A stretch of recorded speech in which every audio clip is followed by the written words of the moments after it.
Ever wonder how to calculate the distance from a lightning strike? It's easier than you think. When lightning strikes, you first see the flash, then hear the thunder. All the light and sound start traveling at the same time. Light reaches you almost instantly because it's much faster than sound.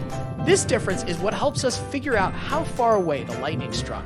Here's how. Spot the flash. When you see the lightning, start counting the seconds. Listen for thunder. Stop counting when you hear the thunder. Calculate the distance. Each second between the flash and thunder equals about 340 meters in distance.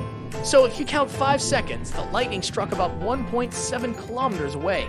But why count manually when you can use a tool? Outdoor Calculators offers a lightning distance calculator that does it all for you. What makes our tool unique is that you don't have to worry about counting too fast or too slow.